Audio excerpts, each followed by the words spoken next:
seorang anak SMP, hidup dalam bayang-bayang ketidakjelasan. Dibesarkan oleh Purnadi, dia menemukan surat tentang asal-usulnya setelah kematian Purnadi. Kini, dihadapkan pada misteri dirinya sendiri, Hannes harus mengungkap rahasia kelam di balik titipan masa lalunya. Ingin tahu kelanjutan cerita selanjutnya? Tonton video ini sampai habis dan jangan lupa gunakan headset agar ceritanya lebih terdengar menyeramkan.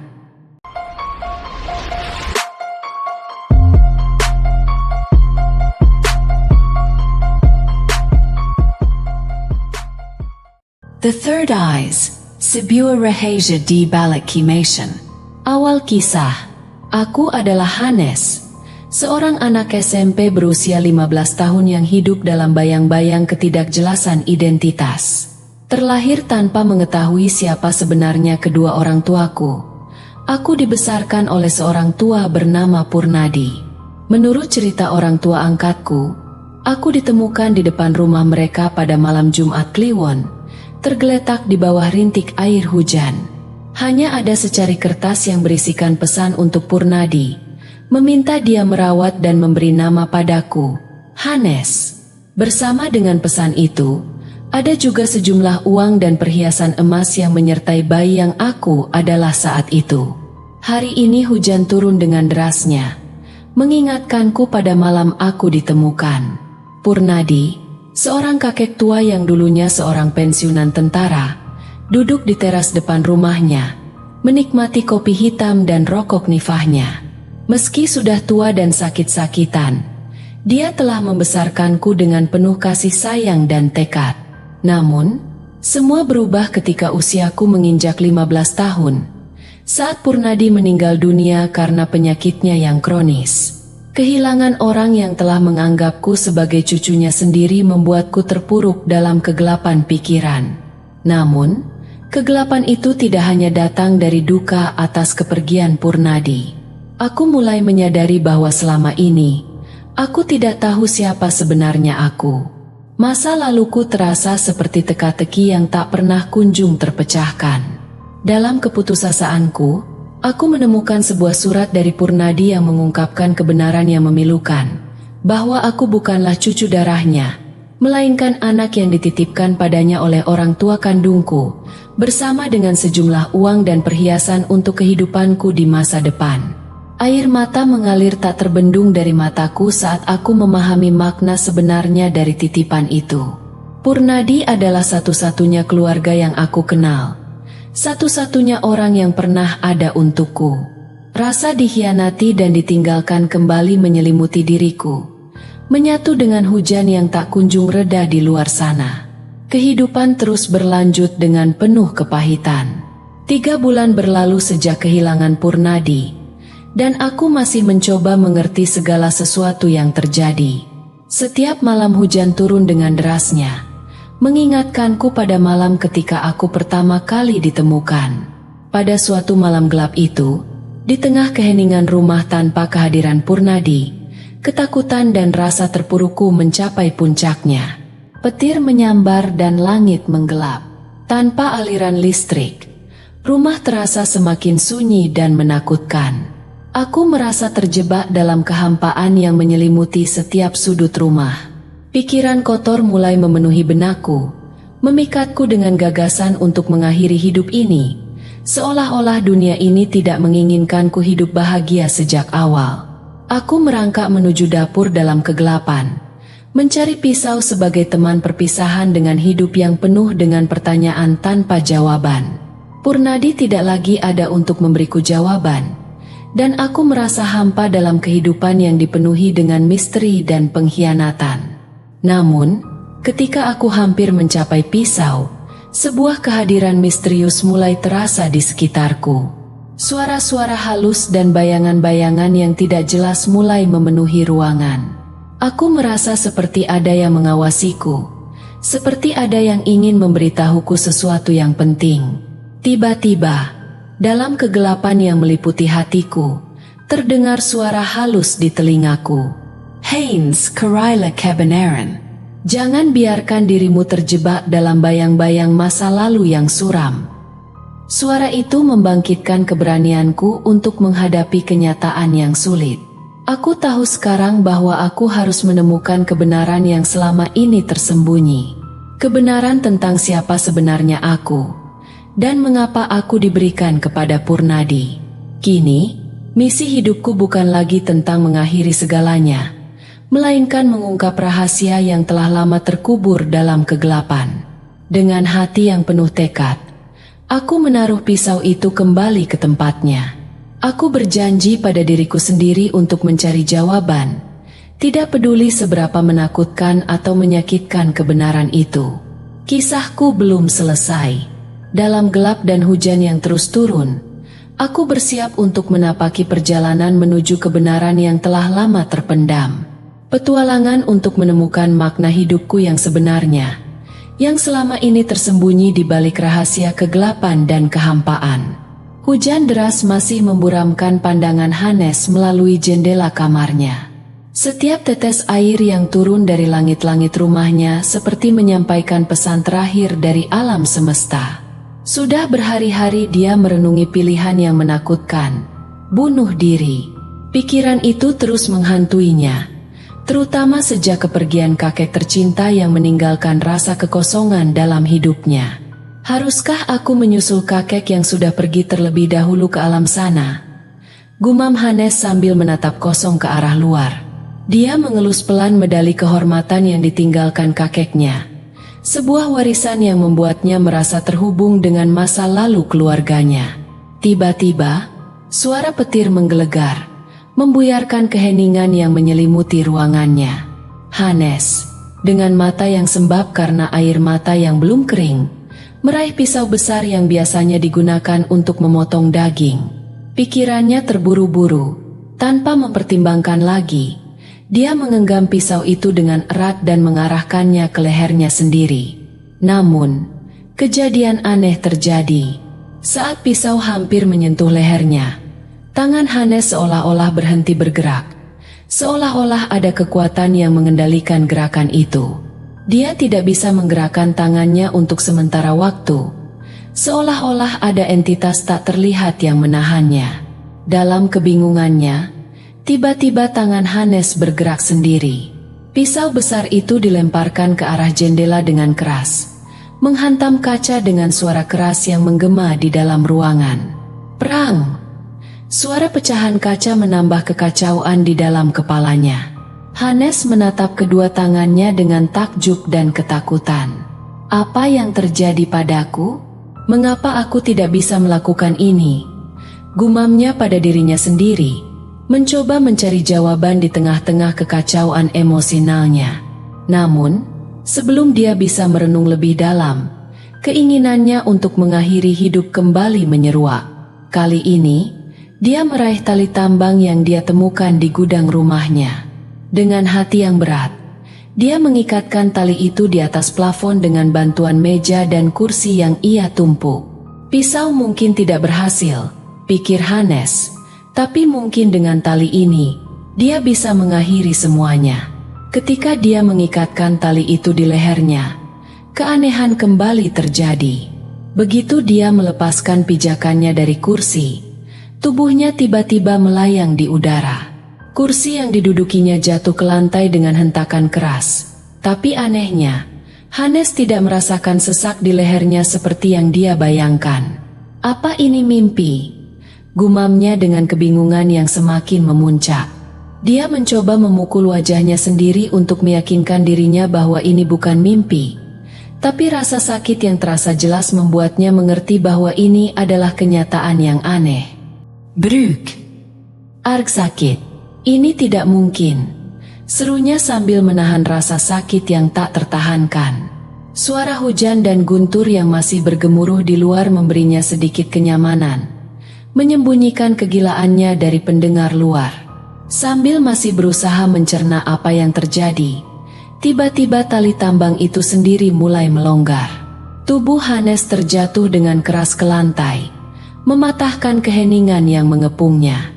Dia menatap tali itu, seolah-olah mencari jawaban atas keanehan yang terus terjadi padanya. Dan di tengah kegelapan malam yang menyelimuti, Kilatan cahaya petir membawa gambaran yang menakutkan.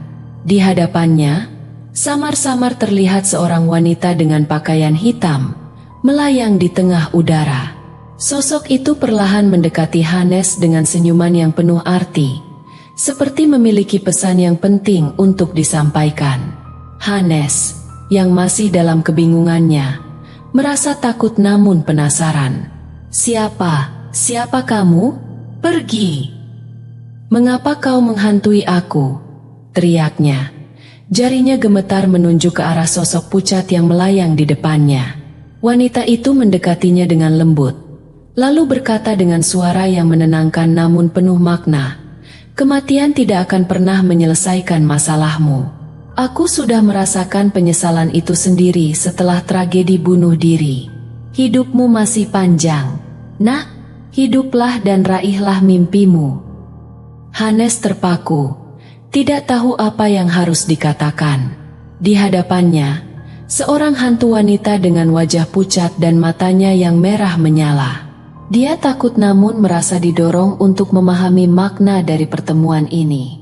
"Hidupmu berharga, Hannes," lanjut wanita itu, memanggilnya dengan nama yang asing di telinganya. "Aku Lisa. Aku minta kau hentikan semua ini. Kematian bukan jawaban. Pahami bahwa ada lebih dari ini." Hannes masih terpaku dalam ketakutannya. Dia menatap Lisa, mencoba memahami pesan yang disampaikan oleh sosok tak kasat mata ini. Dalam keheningan yang menyelimuti, kenangan pun datang padanya dengan tiba-tiba. Hannes tak lagi sanggup menahan semua yang dialaminya. Tubuhnya terhuyung-huyung dan jatuh ke lantai. Dia merasakan ketakutan luar biasa melihat bola matanya beredar liar dan darah Lisa yang mengucur deras. Semalaman ini, ia merasa diteror oleh Lisa, dan sekarang, tubuhnya hanyut dalam kegelapan yang mengancam. Dia terbaring di lantai semen yang dingin, dipenuhi oleh dinginnya malam yang menyelimutinya. Hannes kehilangan kesadaran. Lisa tetap berdiri di dekatnya, menatapnya dengan tajam. Lalu, dengan tiba-tiba, sosok itu mengambang ke atas, melintasi langit-langit dan menghilang di antara hujan deras yang mengguyur malam itu. Matahari pagi yang cerah menyinari ruang tengah rumah, menyisipkan cahayanya melalui jendela. Suara ayam dan burung yang berkicau di sekitar rumah menambahkan keindahan alam yang tercipta dengan sempurna. Hannes perlahan-lahan bangun dari tidurnya yang gelap. Tubuhnya menggigil seperti es, terasa kaku akibat tidur di lantai yang keras dan dingin. Kepalanya terasa sakit dan pusing, tetapi ia tidak bisa melupakan apa yang terjadi semalam. Pandangannya tertuju pada jendela yang retak besar di seberang ruang, mengintip dunia luar dengan rasa ingin tahu. Di luar, terpampang sebilah pisau besar yang digunakan semalam. Haynes terjat, wajahnya memyekat. Ingatannya terputus-putus. Tapi ia tahu bahwa apa yang dialaminya bukanlah mimpi belaka. Lisa, hantu yang menghantuinya, muncul kembali dalam ingatannya. Kenapa Lisa memilihnya sebagai sasarannya masih menjadi misteri. Ini kali pertama Hannes disuguhi pengalaman tidak wajar seperti ini. Menghadapi sosok Lisa yang menyeramkan, walaupun dalam kecantikan yang aneh, membuatnya gemetar hingga pingsan di lantai. Hannes meraba kepalanya yang terasa membengkak seperti telur ayam besar. Dia mulai yakin bahwa semua ini nyata, bukan ilusi semata. Hannes merasa malu dan terpuruk. Dia menyadari bahwa dia selalu melarikan diri dari masalah, bahkan dari kematian itu sendiri. Bagaimana dia bisa menghadapi semua ini, apalagi menghadapinya sendiri tanpa bantuan? Dia bertanya-tanya, mungkin kakeknya merasa malu dengan tingkah lakunya yang mengecewakan. Setelah berjam-jam di kamar mandi, Hannes akhirnya meredakan tangis dan penyesalannya. Ia keluar dari kamar mandi dengan handuk mengelilingi tubuhnya, melangkah ke ruang tengah di mana kakek Purnadi biasanya menonton televisi. Namun, apa yang ia temui di sana membuatnya kembali terkejut. Lisa, dengan senyum menakutkan di wajahnya, kembali hadir di hadapannya. "Demi, bagaimana tidurmu semalam? Apakah kamu merasa nyenyak, Hannes?" tanya Lisa dengan nada yang tidak bersahabat. Hannes terkesiap melihat sosok itu kembali. Kau benar-benar nyata," gumamnya tergagap-gagap. Lisa mengangguk pelan. "Tidak usah terlalu terkejut. Masih pagi," katanya santai, tetapi mata dinginnya menatap tajam ke arah Hannes. Mengapa kau datang lagi? Bukankah sekarang sudah siang? Harusnya hantu sepertimu takut dengan matahari." Hannes mencoba untuk tetap tenang. Lisa tersenyum. "Ya, selama matahari belum terlalu terik dan saya masih memiliki daya untuk menampakkan diri, saya bisa muncul, terutama di hadapan seseorang seperti kamu." "Seseorang seperti aku? Apa maksudmu?" tanya Hannes, mencoba menenangkan pikirannya yang kacau. Lisa meliriknya dengan tatapan misterius. "Tidak usah memikirkan hal yang terlalu berat.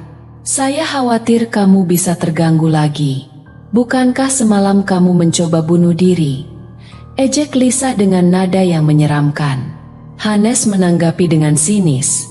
"Saya tidak tahu hantu-hantu juga suka bercanda seperti manusia. Saya pikir tugas hantu hanya untuk menakut-nakuti orang." Lisa tertawa sekekikan. "Hahaha, saya punya tujuan dan caranya sendiri. Paling tidak, kamu bisa mengucapkan terima kasih pada saya. Kalau bukan karena saya yang menghentikan pisau itu, kamu mungkin sudah berada di pelukan malaikat maut saat ini," katanya sambil menghela nafas. "Baiklah, terima kasih atas bantuanmu semalam. Tanpa bantuanmu, saya mungkin sudah menjadi arwah penasaran," kata Hannes dengan sedikit pengakuan. "Nah, itu membuatmu sedikit lebih dewasa. Hari ini kamu harus pergi ke sekolah. Bukankah kamu memiliki janji dengan kakekmu yang telah meninggal?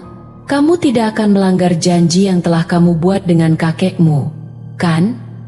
Lisa menunjukkan sisi lain dari dirinya. Hannes terkejut dengan pengetahuan Lisa tentang kakek Purnadi dan janjinya. "Bagaimana kau tahu semuanya itu? Apakah ada yang kamu sembunyikan dariku?" tanya Hannes, penasaran. "Suatu hari nanti, kamu akan tahu sendiri. Tapi sekarang bukan waktu yang tepat untuk menjawab pertanyaan bodohmu. Cepat pergi ke sekolah sebelum terlambat. Kelasmu akan segera dimulai," kata Lisa, mengakhiri percakapan mereka. Hannes bergegas mengganti pakaian dan bersiap-siap untuk pergi ke sekolah. Dia mendapat kelas siang di sekolah menengah biasa di kotanya. Perginya kakek Purnadi telah meruntuhkan sebagian besar dari kehidupannya. Tapi Hannes tetap setia pada janji-janji mereka. Dia mengambil segelas air dan sepotong roti dari kulkas sebelum meninggalkan rumah. Lisa telah menghilang tanpa jejak. Tetapi ketakutan dan rasa ingin tahu Hannes tetap menghantui pikirannya saat dia melangkah keluar dari rumahnya. Seperti biasa, dia melewati rumah putih di seberang jalan, rumah teman lama, Theo. Mereka telah bersahabat sejak SMP, meskipun mereka sangat berbeda. Theo adalah anak yang cerdas, sementara Hannes selalu berada di peringkat yang cukup rendah. Mereka saling mendukung dalam pelajaran dan masalah pribadi mereka. Hannes memanggil Theo dari luar pagar. "Permisi, Theo. Selamat siang." Hannes bersalaman dengan orang tua Theo sebelum mereka berangkat bersama-sama ke sekolah. Perjalanan mereka ke sekolah selalu diwarnai dengan percakapan tentang pelajaran dan masalah-masalah sehari-hari mereka. Di sekolah, Hannes menyadari bahwa kehadiran Lisa telah mengubah hidupnya secara drastis. Dia merasa seperti berada di ujung dunia, antara kehidupan dan kematian, dengan Lisa sebagai pemandu misteriusnya. Apalagi yang menantinya di balik pintu kehidupan barunya? Hari itu, cuaca di kota kecil tempat tinggal Hannes begitu cerah, namun hatinya masih dirundung kesedihan. Kematian mendadak kakek Purnadi, satu-satunya keluarganya, telah mengubah hidupnya secara drastis. Hannes kini harus belajar hidup sebatang kara, menerima warisan berupa sebuah buku tabungan dan sebuah kotak perhiasan misterius. Di dalam kotak itu terdapat sebuah kalung bintang yang terukir nama Hannes. Kalung itu kini selalu dipakainya, menjadi satu-satunya peninggalan yang menghubunginya dengan masa lalu yang kabur. Theo, sahabatnya sejak lama, menjadi penopang utama Hannes dalam masa-masa sulit ini. Setiap hari setelah sekolah, Theo selalu bersedia mengunjungi rumah Hannes untuk menemani dan menghiburnya. "Tumben kau telat menjemputku di rumah, Nes?" Theo bertanya dengan nada prihatin. "Oh, itu, aku kesiangan karena menangis semalaman," jawab Hannes dengan suara rendah. Theo mengangguk dengan pengertian. "Yang sabar ya.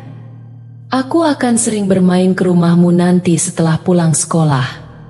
Kehadiran Lisa, sosok misterius yang berhubungan dengan peristiwa yang melibatkan kotak perhiasan itu, semakin mengkristal dalam hidup Hannes. Setiap malam, dia sering melihat bayangan Lisa di kejauhan, kadang tersenyum, kadang memandang dengan tatapan serius. Hannes merasa ada pesan tersembunyi di balik kehadiran Lisa, namun dia belum bisa mengerti apa maksud sebenarnya. Pada suatu pagi di sekolah, ketika Hannes pergi ke toilet, dia merasakan kehadiran yang aneh. Bulu kuduknya merinding, seolah ada sesuatu yang mengamatinya dari balik bayangan hitam di sudut toilet yang sepi. Meskipun ketakutan, Hannes mencoba untuk tetap tenang, mencari tahu apa yang sebenarnya terjadi di sekitarnya. Di tengah-tengah kebingungan dan kehilangan, Hannes dan Theo memutuskan untuk menyelidiki lebih jauh tentang asal-usul kalung bintang dan pesan yang terkandung di dalam kotak perhiasan itu. Mereka mulai mengumpulkan petunjuk-petunjuk kecil yang ditinggalkan oleh kakek Purnadi, mencari tahu jejak masa lalu yang misterius. Ketika mereka mendekati kebenaran, kehadiran Lisa semakin sering menghampiri Hannes. Wanita itu membawa pesan yang terkadang mengagetkan, terkadang mengharukan. Lisa tampaknya memiliki hubungan yang dalam dengan keluarga Hannes, meskipun sifat hubungan itu masih menyimpan banyak misteri. Perjalanan Hannes dan Theo membawa mereka ke titik puncak ketika mereka menemukan sebuah dokumen lama yang tersembunyi di lemari kayu tua milik kakek Purnadi. Dokumen itu mengungkapkan bahwa kakek Purnadi pernah terlibat dalam sesuatu yang lebih besar dari yang mereka kira. Sebuah konspirasi lama yang melibatkan harta tersembunyi dan perjalanan spiritual yang tak terduga. Dengan bantuan Lisa, yang ternyata adalah penjaga rahasia keluarga Hannes dari generasi ke generasi, mereka menghadapi konflik besar yang menguji keberanian dan kepercayaan mereka. Akhirnya, mereka menemukan kebenaran yang membebaskan dan menerima warisan sejati dari kakek Purnadi, bukan hanya dalam bentuk materi, tetapi juga nilai-nilai kehidupan dan keberanian. Terima kasih telah menonton. Like and subscribe dan tekan lonceng notifikasi. Siapkan diri kalian untuk kisah yang lebih gelap dan menyeramkan di episode berikutnya. Sampai jumpa di kegelapan.